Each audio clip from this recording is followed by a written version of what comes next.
everybody, welcome back to another episode of 5 Minute Gaming News, the show that may or may not be 5 minutes. Today in the news, Jedi Survivor's out, people seem to love it, and that's really impressive considering the game took about 3.5 years to make, and we all know what the last 3.5 years were like. So how did a AAA game of this caliber get made? Well, the answer is at home. In a recent interview, Star Wars Jedi Survivor director Stig Asmussen shared how his team was able to develop and ship the game from home. The team developed chemistry through their new way of working, using Zoom as a way to communicate and even holding weekly Jedi conversation discussions where they were allowed to ask questions and raise their concerns. He added that they were able to act quickly and cut certain features from the game when necessary as well, despite their situation. Which is fascinating because even though I haven't played it yet, we're playing it tonight, 7 p.m. PST, over on the old Twitch, if that's something you want to watch. Anyway, even though I haven't played it yet, I've seen the reviews, I've seen comments on the game, and it seems like there are way more features than the first game, so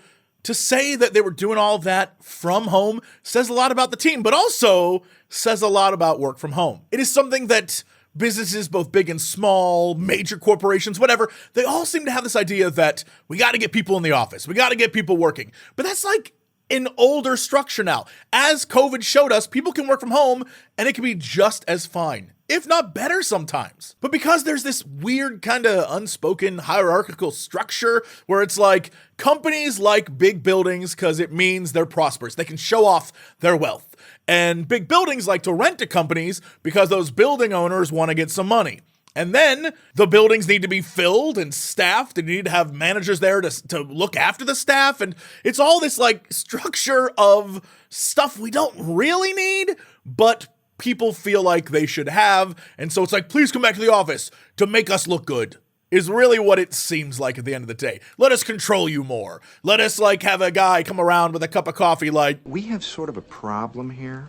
Yeah, you apparently didn't put one of the new cover sheets on your TPS reports. And it looks like Respawn found the working model, the model of communication and open dialogue and being receptive to ideas and having weekly scheduled meetings and all the things that you need to run a company just from home. And this is a thing I am a big proponent of. Here at our office, there are people who work from home all the time. There are people who come in and then work at home sometimes, and no one works here on Fridays except for me, and I'm gonna let you know, this video right now is being edited by Mari at home.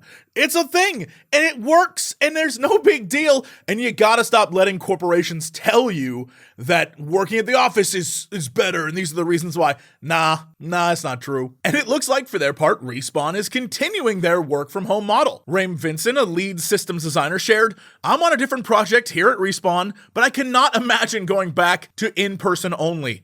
We've been building a team that couldn't exist otherwise and getting so much done. It's the future. Better lives, better teams, better games. I truly believe the work at home model is one that can lead to success if done correctly and thoughtfully. And it works. It adds comfort and security to people. It saves drive time and stress and being away from family. And it's just easier. And all the companies telling you otherwise are just trying to get you back in the office for other reasons. Hell, I'm already on this 4-day work week kick that people are talking about starting now, and let me tell you, it is great. In other news, could a new PlayStation 5 be on the way? Well, the speculation's already starting thanks to a recent patent filed by Sony for a new style of disk drive. According to GameSpot, it's believed that this model has been in development since the launch of the PS5 in 2020, and the patent application appears to have been filed in late March 2021, just a few months after the console was released. The initial report of the new model claimed that this supposed disk drive will be able to connect to the PS5 via a USB-C port on the back of the console, with the possibility of buying the console on its own and then the disk drive separately or bundled together. And this new style of PS5 may be more realistic than you think.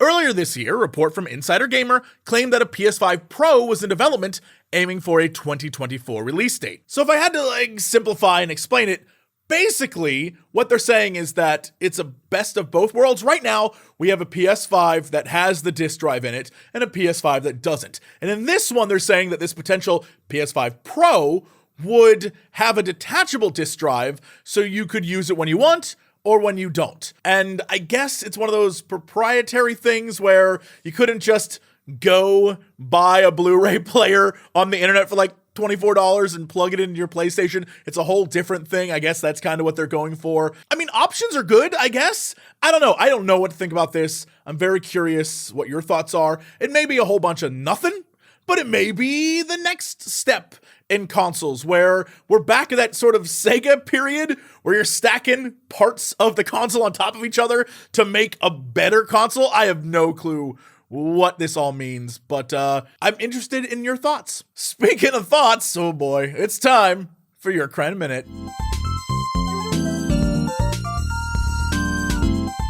Hello everybody, how's it going? It's me, Crendor, and welcome back to the Kren Minute, my once a week segment where I have to talk about whatever I want for a minute. Today, I'm talking about social media platforms and how there's too many of them.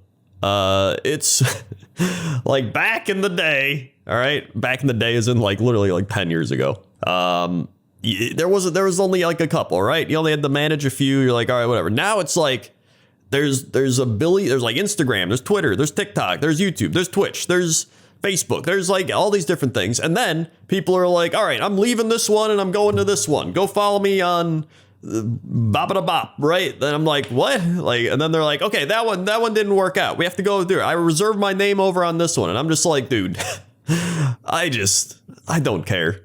I don't care. I'm either going to use the ones that are here. And if they go away, they're gone. Cool. That's my Kren Minute.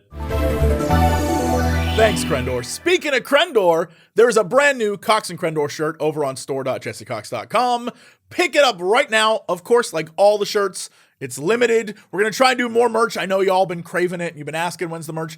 I love this shirt. I love the pocket idea. It's very neat. Designed by our good boy Mari and Dantan, who is just also a very, very good boy. Anyway, go pick it up right now. It comes in sizes small to 4XL. I got you covered. I got you covered, my big boys. And that is it. See y'all Monday for another episode of 5 Minute Gaming News.